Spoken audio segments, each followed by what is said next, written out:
이스라엘 백성들이 그때에 느헤미야의 시기에 성벽 공사를 했습니다. 그리고 완공한 시점이었습니다.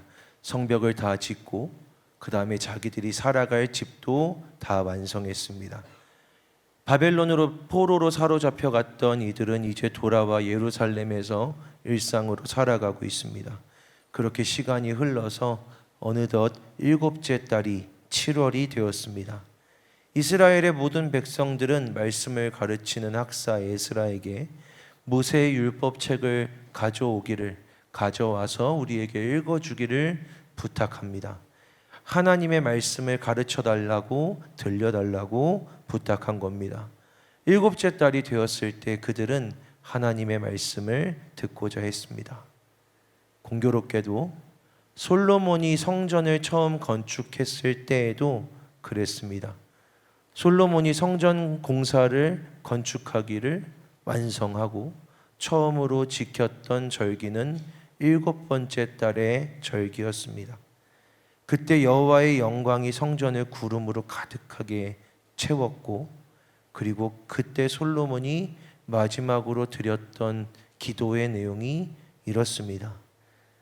사람들은 다 범죄하는데 나중에 어느 때에 우리 백성이 주께 범죄함으로 주께서 그들을 적국에게 넘기셔서 적국이 그들을 사로잡아 땅에 가깝고 먼을 막론하고 그들을 끌고 간 후에 그들이 사로잡혀 간 땅에서 깨닫고 스스로 깨달아 사로잡은 자들의 땅에서 주께 돌이켜 간구하기를 우리가 범죄를 행하여 주 앞에 패역을 행했다 하며 자기들을 사로잡아간 적국의 땅에서 온 마음과 온 뜻으로 주께 돌아와서 주께서 그들의 조상들에게 주신 땅과 그 성전을 향하여 기도하거든 주는 계신 곳 하늘에서 듣고 그들의 일을 돌보시고 주의 범죄한 주의 백성을 용서하소서. 이게 수백 년 전에 성전을 짓고 완공하고 그곳에 하나님의 영광이 가득 찼을 때 솔로몬 왕이 기도하다 마지막에 하나님께 올려드렸던 기도의 내용입니다. 그리고 그 일이 실제로 벌어진 거죠. 그 후손이 정말로 주께 범죄하여 사로잡혀갔고 하나님이 말씀하고 약속하신 대로 그곳에서 온 마음과 온 뜻으로 회개하여 주님 우리가 범죄하였습니다 라고 하였더니 주께서 들으시고 그들을 돌이키셨다, 용서하셨다. 그것도 일곱 번째 달 절기에 일어났던 일입니다.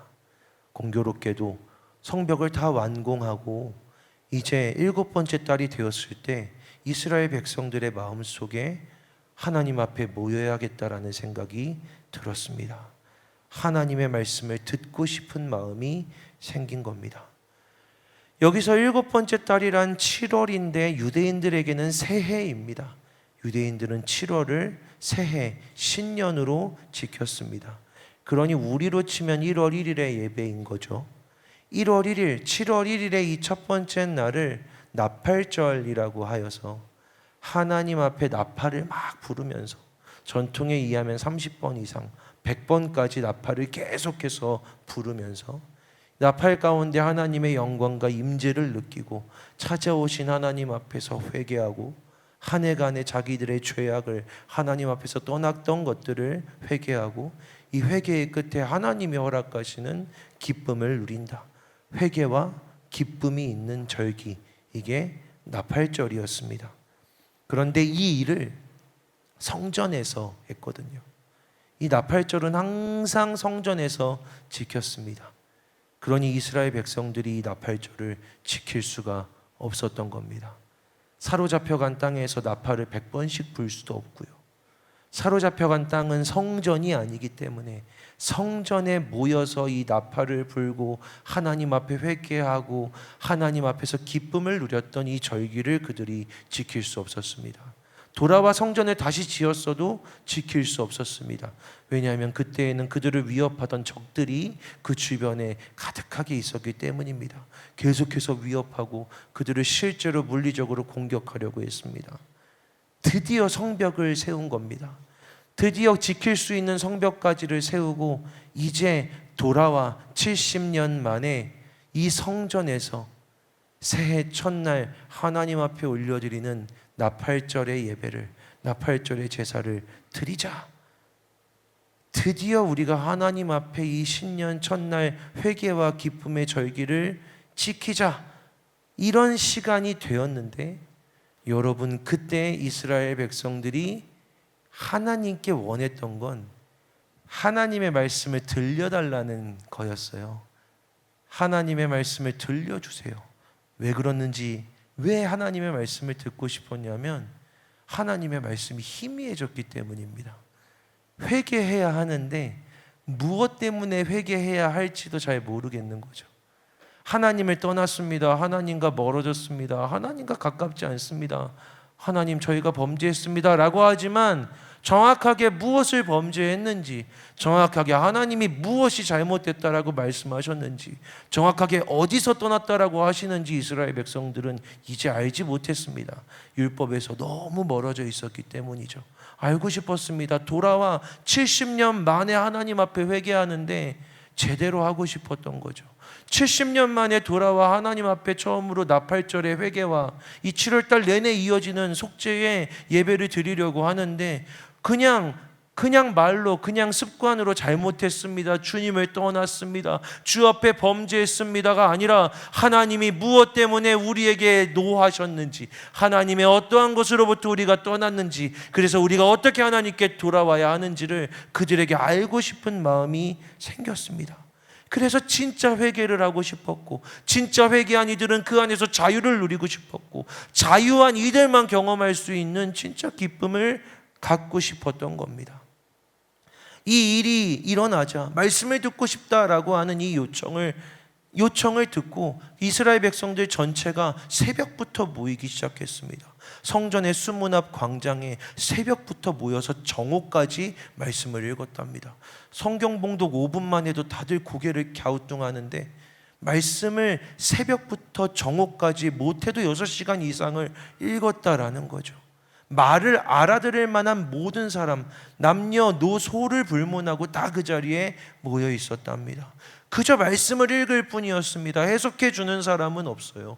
그냥 말씀을 읽을 뿐이었는데 새벽부터 정오까지 6시간 이상을 이 사람들이 하나님의 말씀 앞에 집중해서 있었습니다. 그런데 여러분, 이들이 얼마나 하나님의 말씀을 사모했는지를 보여주는 장면이 있습니다. 이 백성들이 말씀을 얼마나 갈망하고 있었는지를 보여주는 장면이 있어요. 에스라라는 학사가 단 위에 올라갔답니다. 그날 이 말씀을 읽으려고 새롭게 만든 그 나무 강단 위에서 책을 이렇게 펼쳤대요. 근데 그냥 책이 펼쳐졌을 뿐인데 하나님의 말씀이 쓰여있는 이 책이 펼쳐지는 것을 보자 이스라엘 백성들이 그냥 자리에서 일어나 버렸습니다. 책이 펼쳐지는데 이스라엘 백성들이 자리에 앉아있지 못하고, 누가 일어나라고 한 거 아니거든요. 가능하신 분들은 자리에서 일어나 주세요, 이런 말 하지 않았습니다. 책이 펼쳐졌을 뿐입니다. 그런데 이스라엘 백성들이 자리에서 벌떡 일어납니다. 모든 사람들이 일어났습니다. 하나님의 말씀이 펼쳐지는 것을 보면서 말이죠. 여러분, 이건 이런 장면인 겁니다.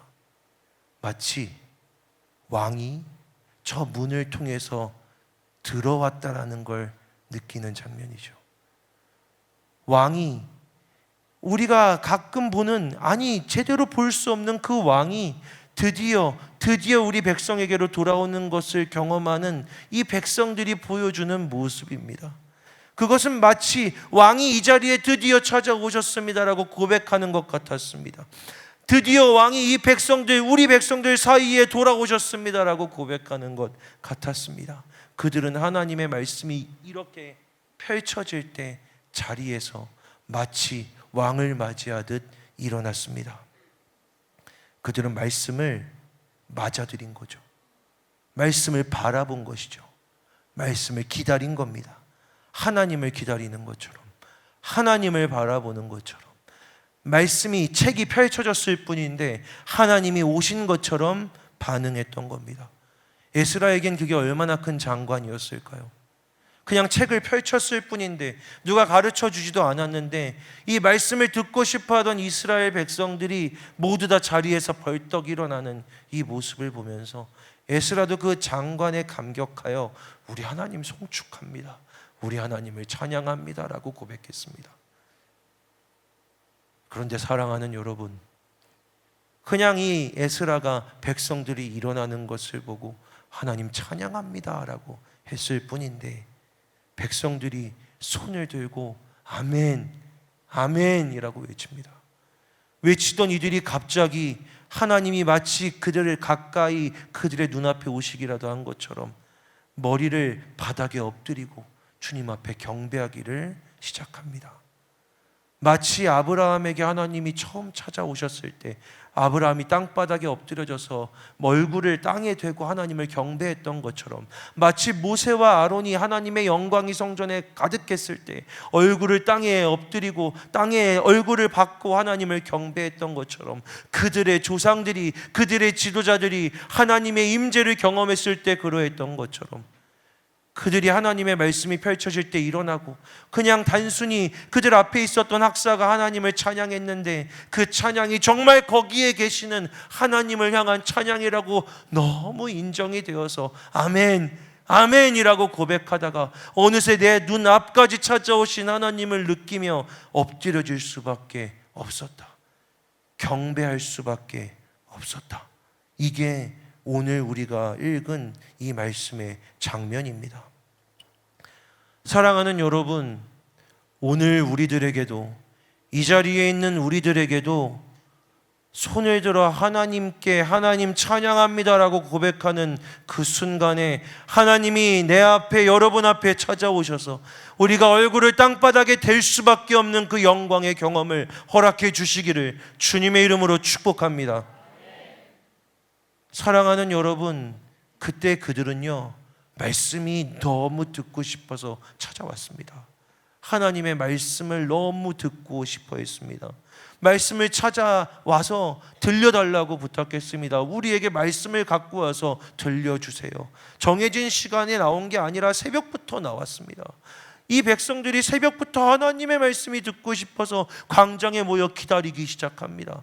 말씀이 선포될 때까지 몇 시에 나오세요? 왜 안 오는 거야? 왜 시간이 됐는데 시작을 안 해? 이런 게 아니라 그냥 언제 시작할지 모르지만 그 말씀을 기다리고 그 말씀을 만나고 싶은 마음에 새벽부터 그 광장에 나와 기다립니다. 하나님의 말씀이 들려지기를. 그들이 그렇게 기다렸던 이유가 무엇인지 아십니까? 말씀이 그들의 삶에 희박했기 때문입니다. 70년 동안 떠나 있었던 이 바벨론 땅에서 그들이 말씀을 들을 수 있는 기회가 너무 적었기 때문입니다. 그들에게 말씀이 경험되는 경험이 너무나 적었기 때문입니다. 그들은 자신의 삶에 하나님의 말씀이 사라져가고 있구나라는 사실을 알고 있었습니다.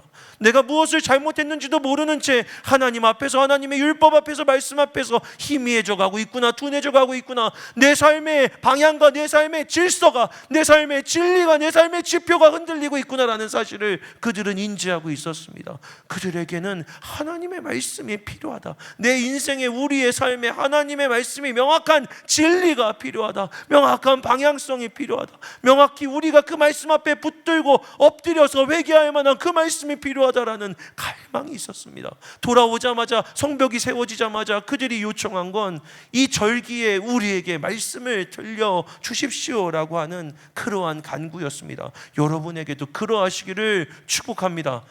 주의 말씀 앞에 서 있는 여러분들에게, 여러분들의 마음과 영혼에 내게 하나님의 말씀이 들려지기를 원합니다. 하나님, 제게 하나님의 말씀을 들려주시옵소서.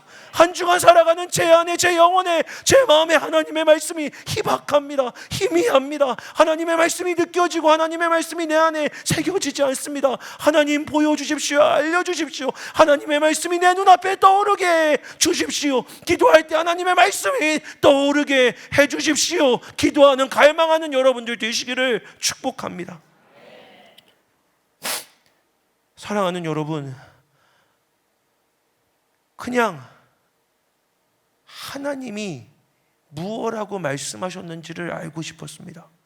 그들이 원했던 건 율법에 우리가 뭘 잘못했길래 이렇게 쫓겨났는지를 학사여 알려주십시오가 아니었습니다. 그냥 처음부터 끝까지 읽어달라는 거였습니다.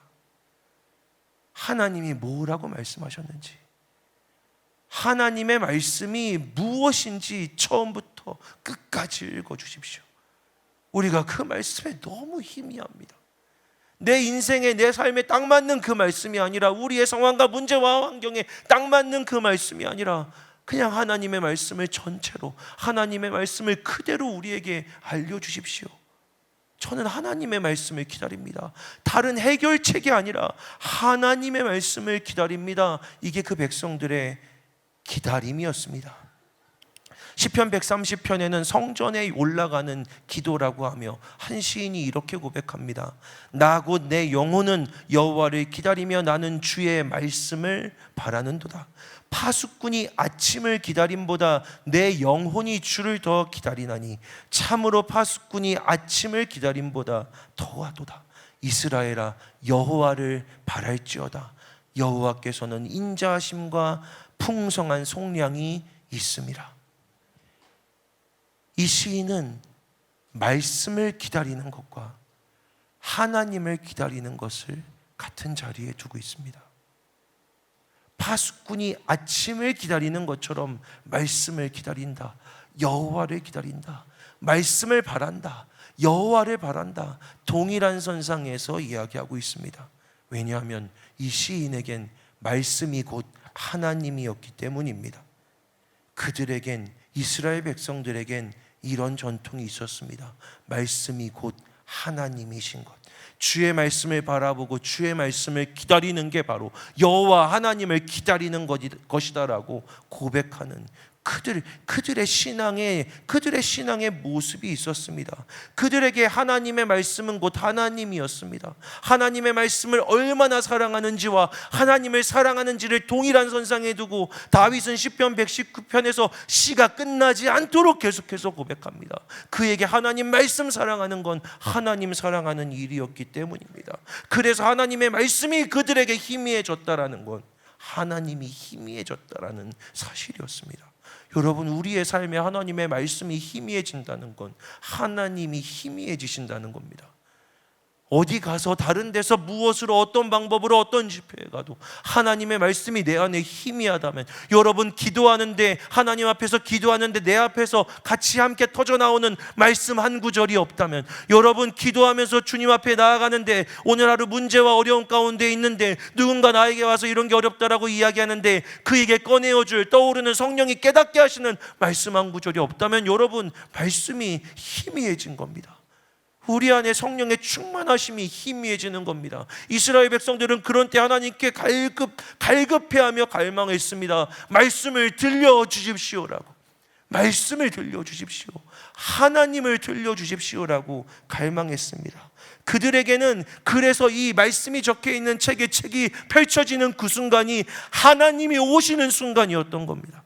이제 이 말씀이 읽혀지리라고 기대하는 그 순간 하나님이 오셨다라고 믿을 수밖에 없었던 겁니다. 어떤 의례도, 누가 시킨 것도, 그들이 여태까지 지켜왔던 전통도 아닙니다. 이스라엘 역사상 그렇게 했다라고 이렇게 명확하게 나와 있는 곳은 여기밖에 없습니다. 왜냐하면 그들이 그렇게까지 갈망했기 때문입니다. 하나님의 말씀을 그렇게까지 사모했기 때문입니다. 책이 펼쳐지기만을 기다렸기 때문입니다. 그들의 책이, 하나님의 책이 펼쳐져서 하나님의 말씀이 우리에게 한 걸음 한 걸음 찾아오고 걸어오시기를 그렇게 기다렸고, 드디어 책이 펼쳐지자 그들의 영혼에서 하나님이 오셨다라는 고백과 함께 자리에서 일어날 수밖에 없었던 거죠. 자리에서 일어날 수밖에 없었던 겁니다. 그들에겐 마치 하나님의 책이 펼쳐지는 탁 차르륵 하는 이 소리가 그들의 오랜 조상들이 전통적으로 들어왔던 나팔절의 나팔 소리처럼 들렸을 겁니다. 하나님의 영광이 여기에 임했다, 하나님의 임재가 여기에 임했다. 사랑하는 여러분, 여러분의 영혼에도 오늘 하나님의 말씀이 선포될 때 그 영혼을 울리는 나팔 소리가 펼쳐지기를 축복합니다. 하나님의 영광이, 하나님의 임재가 임하셨구나, 내 안에, 내 영혼에, 내 심령 가운데 하나님이 희미해져 있었던 내 속사람에게 하나님이 찾아오시는구나라는 고백이, 간구가, 하나님을 기다리는 여러분의 갈망이 오늘 하나님께 올려지기를 소망합니다. 요한복음 1장 14절에는 이런 말씀이 있습니다. 말씀이 육신이 되어 우리 가운데 거하심에 우리가 그의 영광을 보니 아버지의 독생자의 영광이요 은혜와 진리가 충만하더라. 마치 성막을 가득 채운 하나님의 영광처럼 창조의 말씀이신 예수께서 그들 가운데 그렇게 오셨다라고 하는 요한복음 1장 14절의 말씀이죠. 그런데 여러분, 요한복음 20장을 보면요, 예수님께서 도마를 만나셔서 도마에게 이렇게 말씀하십니다. 너는 나를 본고로 믿느냐? 나를 보지 못하고 믿는 자들이 복되도다라고. 예수님의 눈앞에 도마가 있었는데 예수님의 눈 너머에 보지 못하고 믿고 있을 우리 같은 사람들이, 보지 못하고 믿고 있다고 예수님을 믿는다라고 고백하는 우리 같은 사람들이 있습니다. 복되다라고 말씀하신 건 오늘 우리를 향하신 하나님의 말씀입니다. 보지 못하고 믿는 우리들에게도 저는 믿습니다. 말씀이 육신이 되어 우리 가운데 거하고 계신다고. 사랑하는 여러분, 여러분의 삶의 영혼의, 여러분의 삶의 한복판, 영혼의 한복판에 예수 그리스도라는 말씀이 육신이 되어 거하시고 그의 영광이 은혜와 진리가 충만하다라는 사실을 믿는 은혜가 임하시기를 축복합니다.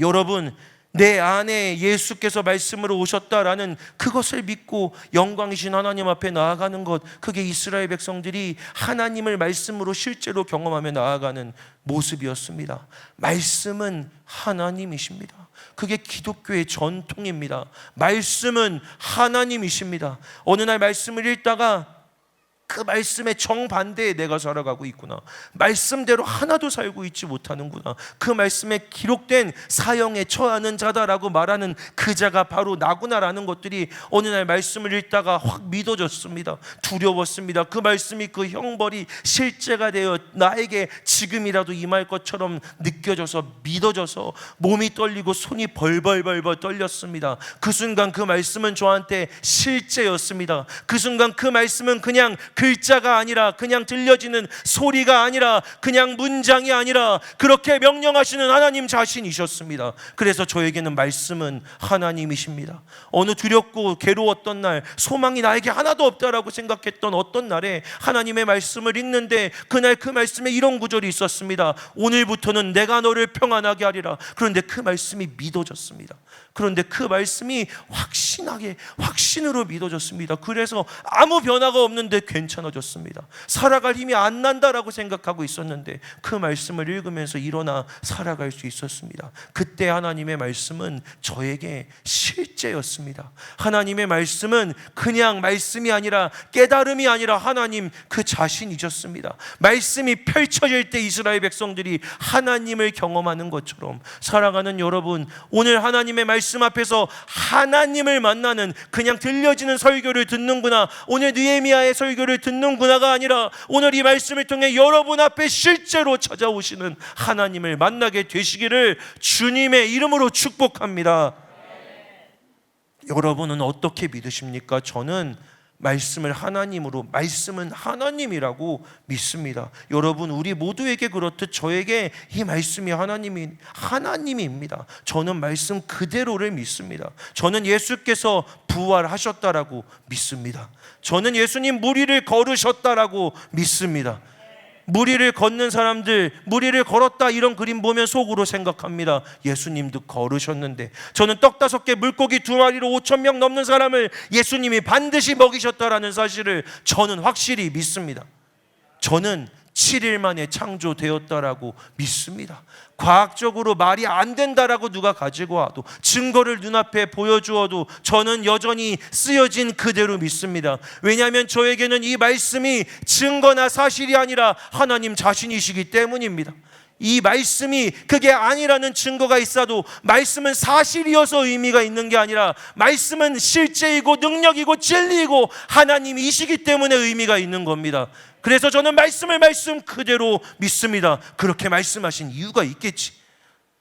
이 세상의 모든 사람들이 7일에 창조된 게 아니야, 부활은 있을 수 없어라는 증거를 아무리 가져와도 저는 그대로 믿습니다. 왜냐하면 하나님이신 말씀이 그렇게 전해진 목적이 있으리라고 믿기 때문입니다. 미련하다고 해도, 멍청하다고 해도, 꽉 막힌 것 같다라고 해도, 문자주의자라고 해도 상관없습니다. 저는 제게 말씀으로 찾아오신 하나님을, 제게 말씀으로 경험된 하나님을 그 말씀 그대로 믿을 뿐입니다. 저한텐 하나님이셨기 때문에 제가 감히 그 안에 숫자가 달라지고 내용이 투박하여도 좋다 아니다라고 말할 자격은 저에겐 없는 겁니다. 저는 그렇게 믿습니다. 저는 이 세상 누구보다 경주하듯이 믿습니다. 제가 잘할 수 있는 것, 제가 누구에게 내세울 수 있는 것, 제가 갖고 있는 백이든 뭐든 아무것도 없어서 저는 이 세상 그 누구보다 하나님을 제일 잘 믿는 사람이 되려고 경주하듯 전심으로 믿으며 살아갑니다. 그 말씀이 그대로 이루어지리라고 믿는 일에 있어서는 누구에게도 뒤처지지 않으리라라는 소망을 갖고 하나님을 향한 열심을 갖고 살아갑니다. 그래서 저는 이스라엘 백성들이 말씀이 펼쳐졌을 때 자리에서 일어나는 그 모습이 그냥 그렇게 보이지 않았습니다. 하나님이시다라고 느꼈구나. 하나님이시다라고 느꼈구나.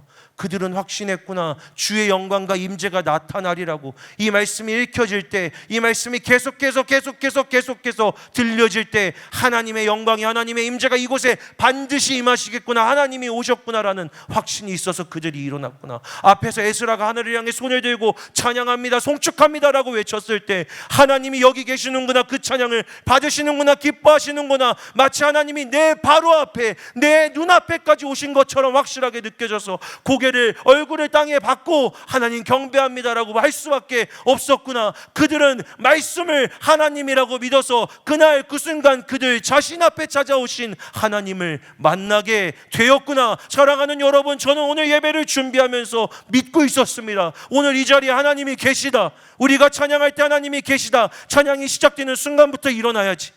감사하게도 전도사님이 일어나라고 해주더라고요.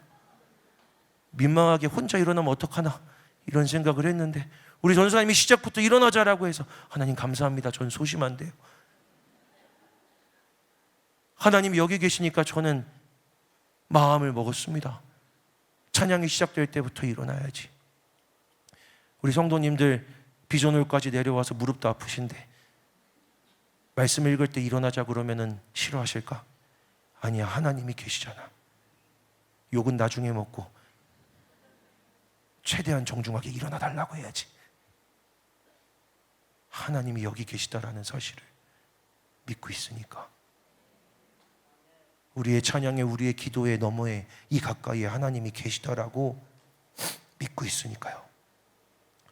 내일 저희 청년들이 수련회 합니다. 3월 1일 공휴일인데 교회에 와서 여기서 플리마켓 같은 거 열고 부스 열고 커피차 부르고 음식차 부르고 푸드트럭 부르고 재미있는 게임들 펼쳐서 여기서 수련회 하는데 오고 싶으면 놀러 오셔도 괜찮습니다. 거기서 뭐 사고 돈 쓰셔도 괜찮습니다. 아무도 안 막습니다. 쓰여진 모든 수익은 한수만교회 독거노인 분들께 돌아갈 겁니다. 저희 청년들이 그렇게 하기로 결정했습니다. 그리고 저녁 7시에 여기서 예배할 겁니다. 다 오셔도 괜찮습니다. 괜찮습니다. 함께 예배해도 좋습니다. 그런데 내일 수련회를 하는데 주초부터 내일 춥고 눈비가 온다고 계속 떠 있었습니다. 저도 알거든요. 저도 보니까. 청년들이 자꾸 걱정이 되는지 카톡을 보냅니다. 목사님, 내일 춥고 눈비가 온대요. 그래서 제가 대답했습니다. 기도하자. 하늘은 하나님 거야. 그리고 기도합니다. 하나님, 하늘은 하나님 거니까 하나님 말씀 해주시고 비 안 오게 해주세요. 그래 놓고 마음이 약해져서 챗GPT한테 물어봤습니다. 최신 정보를 반영해서 최대한 정확하게 내일 파주 운정의 날씨를 알려줘, 시간 단위로. GPT가 진짜 좋거든요. 그래서 시간 단위로 %까지 해가지고 딱 알려줬습니다. 그 화면을 보고 또 기도했습니다. 하늘은 하나님 거니까, 챗GPT 거가 아니니까. 하나님, 하늘은 하나님 겁니다. 마음이 막 흔들리는데 그때 또 유독 또 한 친구가 그 카톡방에다가 오늘 눈비, 내일 눈비 강풍이 있다라고 합니다 라고 글을 올리는 겁니다. 그래서 제가 또 기도했습니다. 그러니까 기도하자. 근데 제 대답에 좀 마음 약해짐이 있었습니다. 챗GPT의 글을 봤거든요. 그런데 어저께 물어봤던 친구가 거기에 답을 달더라고요. 하늘은 하나님 거야. 사랑하는 여러분, 믿는 일. 제가 이 수련회 때 비가 온다라고 하는데 너무 지긋지긋한 거예요. 처음 사역을 시작했던 17년 전에 중고등부 사역할 때 여름에 수련회만 하면 태풍이 오고 비가 와가지고 정말 그것 때문에 너무 질리게 맨날 그놈의 비 그만 오게 해주세요. 비 좀 제발, 태풍 좀 절로 치워주세요. 하나님. 이렇게 기도했는데 이제 청년을 담당하고, 하나님이야, 언제까지 비입니까? 제발 진짜 좀 하나님, 이런 마음이 막 들었는데, 근데 하나님이 제게 이런 마음을 주셨습니다. 계속 비가 오는 게 아니라, 동주야, 그게 네가 잘하는 거잖아. 비가 온다고 하면 비가 오지 않을 거라고 믿는 거, 그냥 믿어버리는 거, 그거 네가 잘하는 거잖아. 또 이렇게 쪽팔림을 무릅쓰고 여러 성도님들 앞에서 내일 비 안 올 거라고 이렇게 얘기하고 있잖아요. 저는 그렇게 기도했다고. 근데 여러분, 저는 성경에 하나님이 명하시면 비가 내리고 하나님이 명하시면 3년 반 동안 비가 오지 않았다라는 사실을 믿습니다. 저는 성경에 하나님이 말씀하셔서 그냥 40일 낮밤을 계속해서 비가 내렸고 됐다 하시니까 그 비가 그쳤다라는 걸 믿습니다. 하나님은, 말씀이신 하나님은 하늘이 하나님 거라고 명확하게 이야기하고 있거든요. 제가 할 수 있는 건 믿는 겁니다. 제가 잘하는 걸 해야죠. 믿는 거. 만약에 내일 비가 오면 그건 하나님 일입니다. 믿는 건 내일이고, 비가 오게 하든 안 오게 하시는 건 하나님 일입니다. 하늘은 하나님 거니까 각자 잘하는 일을 하면 되는 겁니다. 여러분, 그런데 이게 믿음의 삶입니다. 자기가 잘하는 거 하는 거. 여러분의 신앙은 어떠십니까? 여러분 신앙의 처음은 어떠셨습니까? 처음 믿음을 갖게 된 청년들하고 이야기해보면요, 신호등만 바뀌어도 하나님이 일하셨다라고 고백합니다. 신호등만 바뀌어도요, 버스가 기도했는데 오기만 해도 하나님이 역사하셨다라고 간증합니다. 믿음이죠. 믿음입니다.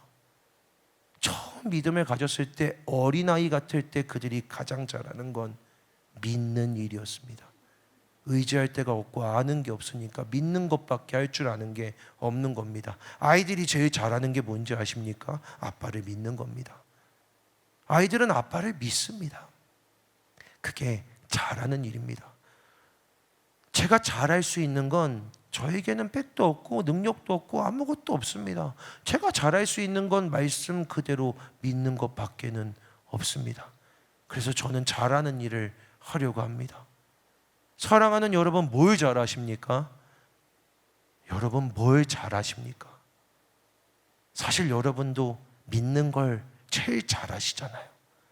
믿음을 처음 가졌을 때, 예수를 처음 만나게 되었을 때, 예수님이 처음 여러분의 삶으로, 여러분의 인생으로 찾아오셨을 때, 예수님이 여러분에게 처음 응답하셨을 때 여러분이 가장 잘했던 일이 무엇입니까? 그분이 예수님이시라고 믿는 것이 아니었습니까?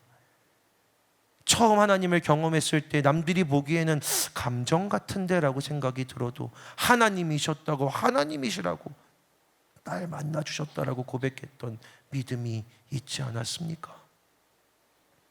예수님께서 누구든지 이 어린아이와 같이 되지 아니하면 아버지의 나라에 들어올 수 없느니라고 말씀하신 건 어린아이들이 가장 잘 믿기 때문입니다. 사랑하는 여러분, 단순한 이야기입니다. 말씀은 하나님이시고 하나님이 여기에 오셨다. 잘하는 걸 하십시오. 우리가 잘할 수 있는 일은 하나밖에 없습니다. 믿는 겁니다. 믿음, 그 믿는 일 위에 하나님을 만나시고 그 하나님을 통해 진짜 회개와 자유와 기쁨을 경험하는 여러분들이 되시기를 주님의 이름으로 축복합니다. 기도하겠습니다. 하나님, 그냥 책이 펼쳐졌을 뿐인데 하나님이 오셨다라고 일어났던 이스라엘 백성들의 하나님을 향한 갈망과 믿음을 생각합니다. 교회의 건물에 들어오기만 해도 하나님의 집에 온 것 같아 눈물이 흐르고 평안함을 느꼈던, 하나님을 순수하게 잘 믿었던 그 잘하는 믿음을 회복하는 우리가 되게 하여 주시옵소서. 사소한 일들 속에서도 하나님의 임재와 손길을 느끼고 고백하며, 이미 닳고 다른 이들은 아니라고 하여도 그게 하나님이라고 외치고 선포했던 그 믿음을, 잘하는 그 믿음을 우리에게 허락하여 주시옵소서. 믿음 위에 만나 주실 기적을 일으키실 하나님을 신뢰하며 예수 그리스도의 이름으로 기도합니다. 아멘.